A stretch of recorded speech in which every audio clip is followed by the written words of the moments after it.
से आपका मेरे YouTube चैनल मेरा किटी बैग में बात करते हैं उनसे जो कथा करते हैं और लोगों को मंत्रमुग्ध करते हैं। नाम है इनका श्री प्रणव जोशी जी। बात करते हैं इनसे, इन्हीं की जुबानी, इन्हीं की कहानी। प्रणव जी, स्वागत है आपका मेरे YouTube चैनल। बहुत बहुत स्वागत, अभिनंदन।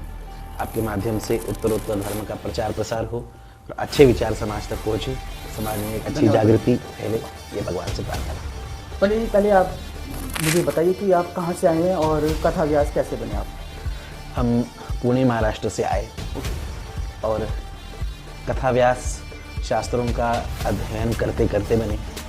सबसे पहले वेदों का अध्ययन, फिर पुराणों का, शास्त्रों का, दर्शन शास्त्र का अध्ययन। और ये करते करते समाज को जिन विषयों की आवश्यकता है, समाज को जिन विषयों के माध्यम से अच्छे से प्रबोधित किया जा सकता है, सनातन धर्म को लेकर। सनातन धर्म को लेकर, तो उस दृष्टि से पुराणों की उपयोगिता और सरलता ये ज़्यादा मायने रखती है। और इसीलिए एक दार्शनिक होने के बावजूद, एक दर्शन शास्त्र के विद्यार्थी होने के बावजूद पुराणों की कथा करके समाज में जागृति फैलाना ये हमने आवश्यक समझा और फिर कथाएँ उसी श्रृंखला में। अच्छा गुरु जी, आपकी स्कूली शिक्षा कैसे हुई और क्या क्या आपने उसमें अध्ययन किया होगा? हमारे समय में गुरुकुल के नियम बड़े कठोर थे कि 12 साल से ऊपर के छात्रों को नहीं लेते थे। 8 से 12 यही एक उम्र का एक नियम था, बंधन था।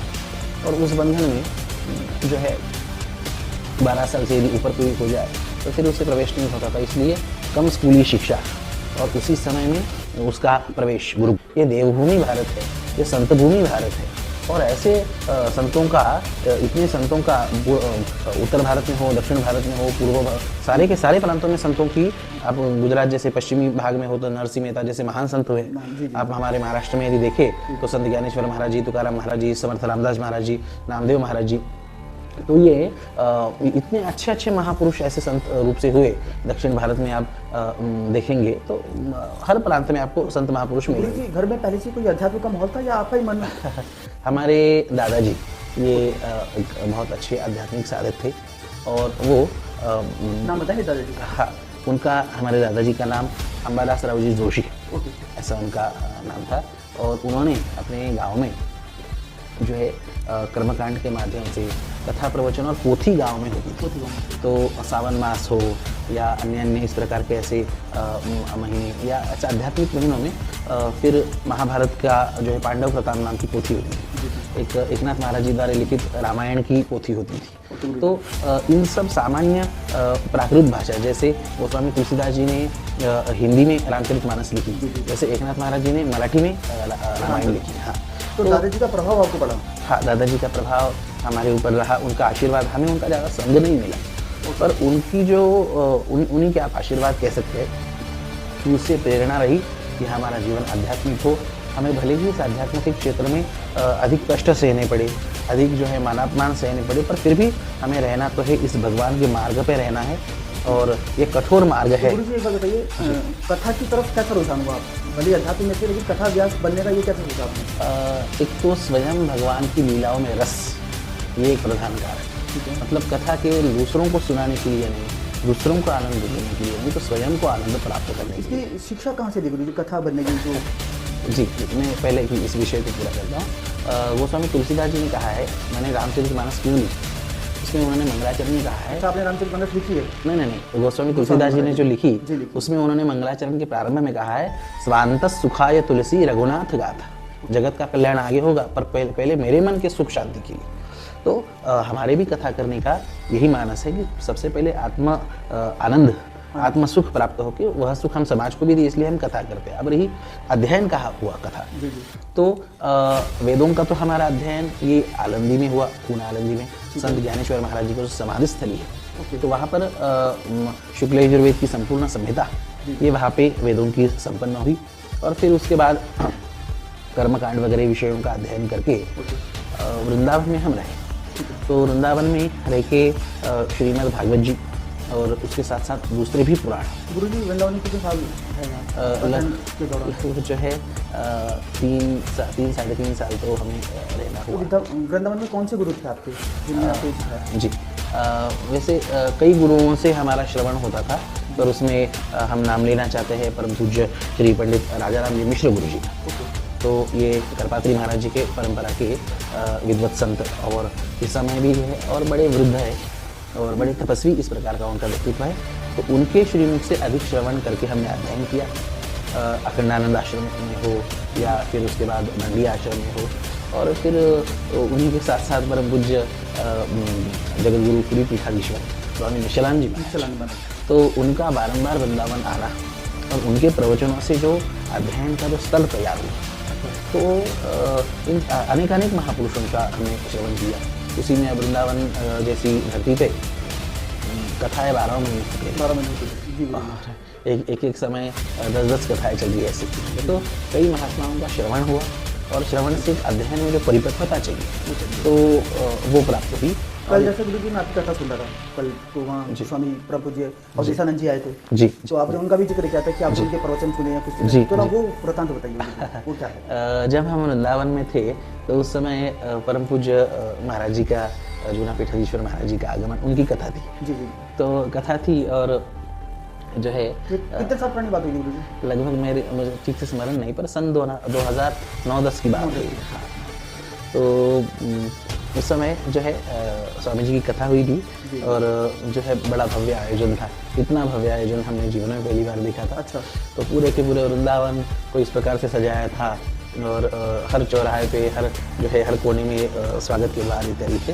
तो ये तो ऐश्वर्य की बात होगी। पर उसके बाद जब हम कथा में बैठे और स्वामी जी का जब वक्तव्य हमने सुना तो देखिए, जब ऐसा होता है, जब बचपन में हम किन्हीं भी जैसे भी हम महापुरुषों को देखते हैं, जैसे भी बड़ों को देखते हैं, उनका प्रभाव व्यक्तित्व पर जाने अनजाने में ही सही पर वो होता है। भले ही विद्यार्थी को ना पता चले कि अपने ऊपर अमुक गुरु का इस प्रकार से प्रभाव हुआ है, पर वो साइलेंटली होता है।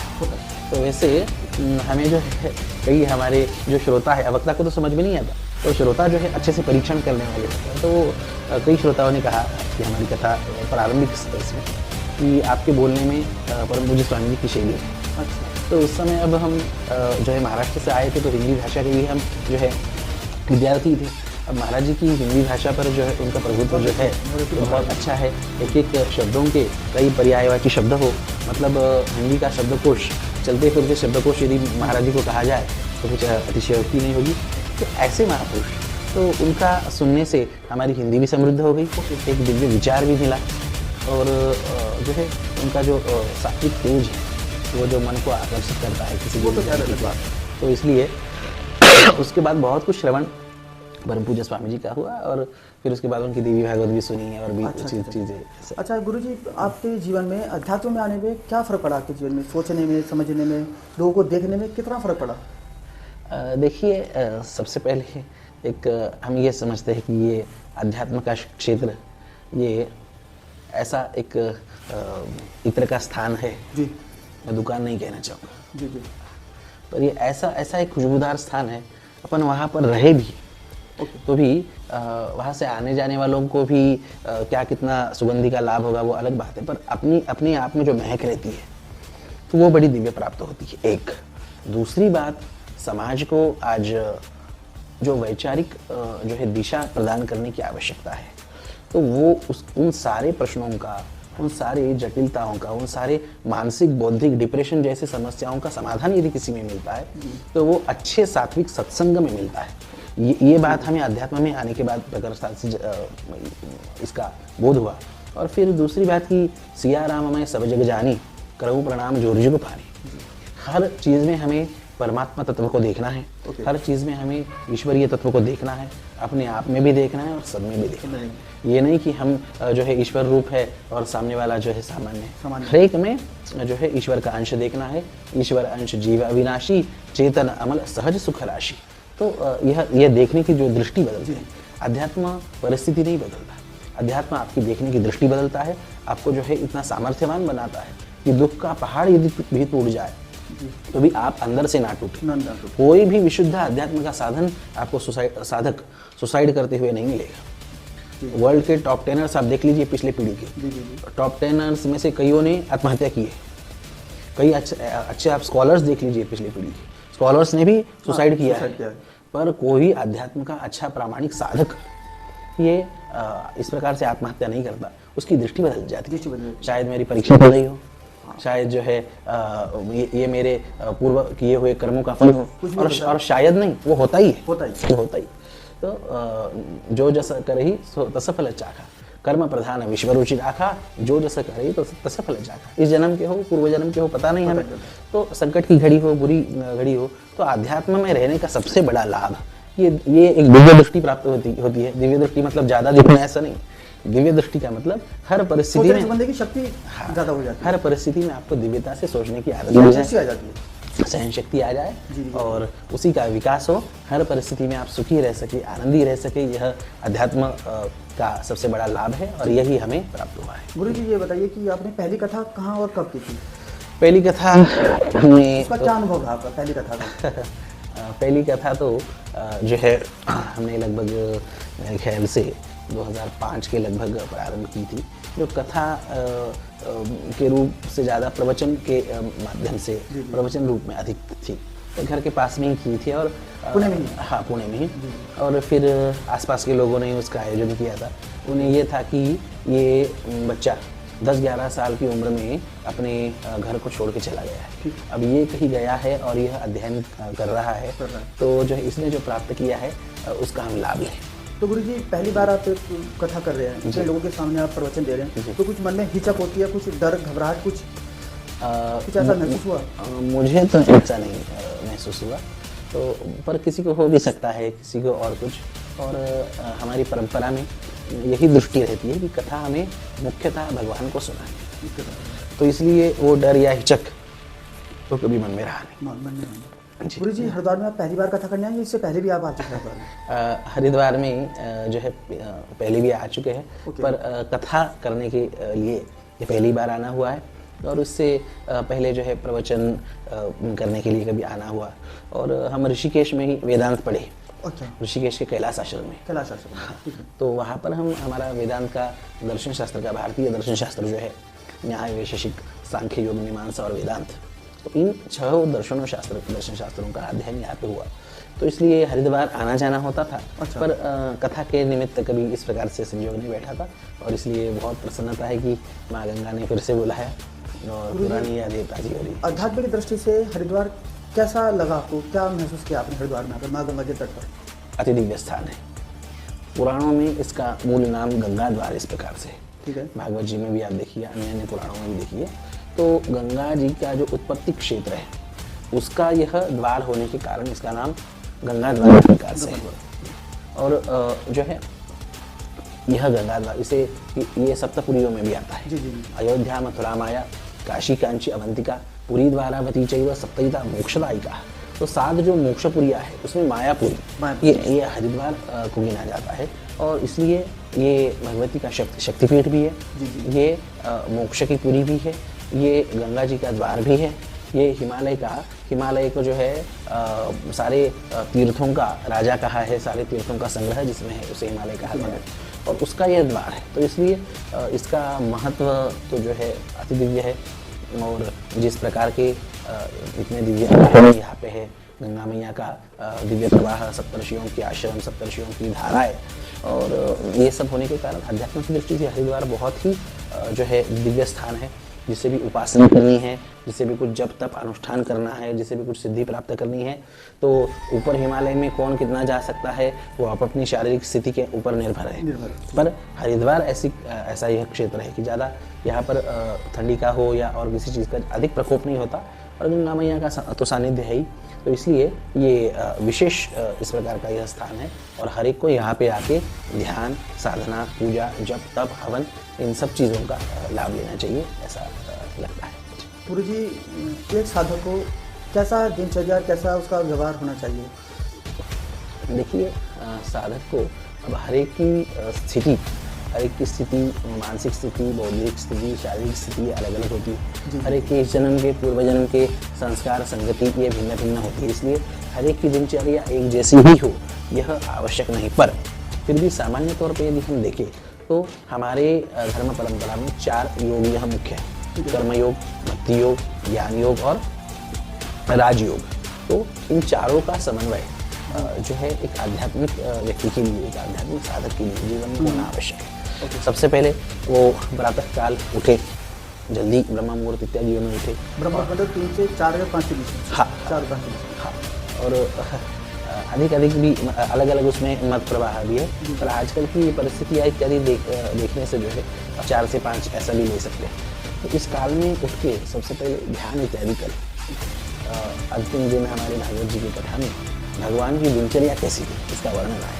प्रायः 7 दिनों में जो है इन सब विषयों का स्पर्श नहीं होता, पर हमने इस कथा में ऐसे दुर्लभ विषयों पर ही व्याख्यान किया है। और भगवान की स्वयं की दिनचर्या कैसी थी वो यदि दिनचर्या आप देखिए ना, तो साधक के लिए जैसी आदर्श दिनचर्या है, भगवान ने वैसी दिनचर्या जी को दिखाई है।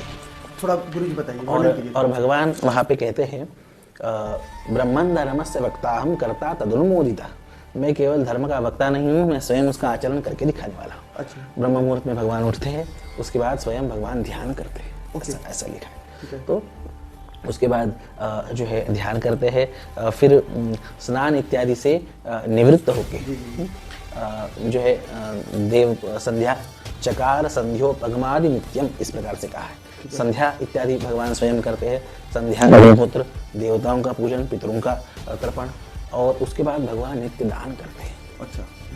अभी हर एक को क्या कितना संभव है ये विचार कर सकते हैं, पर यह आदर्श हमें जो हमारे महापुरुषों से लेना है, हमारे अवतारों से लेना है, वह ये चीज़ें हैं। भगवान श्री कृष्ण के सारे बाकी चरित्रों का हम अनुकरण नहीं कर सकते, पर इन विषयों का हम अनुकरण। बताइए दान किस हिसाब से और सामर्थ्य के अनुसार कितना दान हो सकता है? देखो हर एक का सामर्थ्य अलग अलग होता है, तो उसमें 4 प्रकार के ऐसा ये तो दान के जो विविध प्रकार है उसमें 3 मुख्य बातें हैं। एक तो देश, काल और पात्र। तो एक से बढ़कर एक को अधिक ज़्यादा मानते हैं। देश से ज़्यादा काल को अधिक मानते हैं और काल से ज़्यादा पात्र को ज़्यादा मानते हैं। अब देश का अर्थ क्या है? तीर्थ। देश का अर्थ प्रदेश शब्द है। तो जो तीर्थ का प्रदेश होता है वो अधिक पुण्यकारी है, उससे भी अधिक पुण्यकारी है पवित्र कालों में आपने किया। पवित्र तिथि में, हाँ, पवित्र तिथि में, पवित्र महीने में, और उसमें भी सर्वोच्च यदि पवित्र काल कुछ कहा गया है तो ग्रहण का काल कहा गया है। सूर्य ग्रहण और चंद्र। हाँ, उसमें यदि थोड़ा भी दान होता है तो अक्षय फल प्रदान करता है। ठीक है। तो और उससे भी ऊंचा सत्पात्र।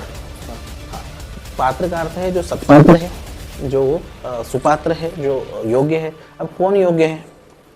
केवल जो है किसी विशिष्ट कुल में जन्म लेने से केवल कोई योग्य नहीं होता। जो है उसमें ज्ञान भी आवश्यक है, उसमें उस ज्ञान के अनुसार आचरण भी आवश्यक है, उसमें कुछ स्वयं का जप तप का, सात्विकता का, कुछ स्वयं की तपस्या बहुत आवश्यक है। कर्मयोगी होना चाहिए। हाँ, कर्मयोगी होना चाहिए। वो कर्मयोगी हो, राजयोगी हो, भक्ति योगी हो, और उसका तप होना चाहिए। याद रखना, बिना तप के ये जो दान का जो ग्रहण है ना, ये इस प्रकार का है कि ये पचाना ये मामूली बात नहीं। तो हाँ, तो इसलिए सत्पात्र को जो है दान देना, इसका बहुत बड़ा महत्व बताया। और सत्पात्र कौन है? यदि एक वाक्य में यदि कहना हो तो जो वेद शास्त्र से संपन्न, वेद शास्त्र के ज्ञान हो और उसके अनुसार जो आचरण करता है, ऐसा वैदिक, ये सर्वोच्च सत्पात्र इस प्रकार से हमारे परंपरा में कहा है। गुरु जी एक चीज़ और कि भागवत कथा सुनने से क्या लाभ मिलता है इसको? क्या इसका फल मिलता है?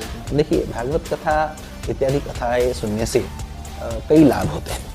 एक तो अपने को अपनी श्रद्धा भाव ये जागृत होता है। दूसरा, अपने को भगवत तत्व का ज्ञान होता है। दुनिया भर का किसी भी क्षेत्र का कितना भी आप ज्ञान इकट्ठा कर लो, वो आपको शायद व्यवहारिक सफलता दिलाने में सक्षम है, पर आपको जन्म मरण के चक्र से छुड़ाने के लिए, आपको सुख शांति मन का समाधान देने के लिए केवल और केवल भगवान का ही ज्ञान काम आना है, और वो ज्ञान आपको भागवत इत्यादि कथाओं से मिलता है। दूसरी बात, भागवत की कथा ये इहलोक और परलोक दोनों में कल्याण करती है। अब आजकल नास्तिकता का ऐसा जमाना है कि किसने देखा है स्वर्ग, किसने देखा है नरक, किसने देखा है परलोक, किसने देखा है पुनर्जन्म, किसने देखा है पहला जन्म। ये ऐसे विचार लोगों के, युवकों के तथा एजुकेटेड लोगों के मन में आते हैं। पर ऐसा है कि जो है इसमें अश्रद्धा करने की बात नहीं है। सीधे सीधे जो है सोचने की बात है। एक आध बच्चा फुटपाथ पे जन्म लेता है, एक आध बच्चा जो है वही टाटा बिरला अंबानी के घर में जन्म लेता है। उसने कौन सा पुण्य किया था कि वो इतने बड़े घर में पैदा हुआ, और इसने कौन सा पाप किया था कि फुटपाथ पे पैदा हुआ है। पूर्व जन्म का कर्म ये प्रत्यक्ष होता है। लॉजिकली यदि विचार करें तो ये सब सिद्ध होने वाली बात है। तो भागवत कथा ये आपका यह भी जन्म सुधारती है, आपका सुधारती है। दूसरी बात, आपने गए हुए जो पितर इत्यादि होते हैं उनका भी मोक्ष यह भागवत कथा कराती है। दूसरी बात, किसी को जो है कुछ बाह्य बाधा इत्यादि हो तो वह भी जो है उतर जाती है भागवत इत्यादियों के विधिवत श्रवण से। गुरु जी धन्यवाद आपका, आपने बहुत बहुत अच्छी अपनी जानकारी दी। आगे हम किसी और विषय पर चर्चा करेंगे किसी एक नई शख्सियत के साथ। तब तक के लिए धन्यवाद, बने रहिए हमारे साथ।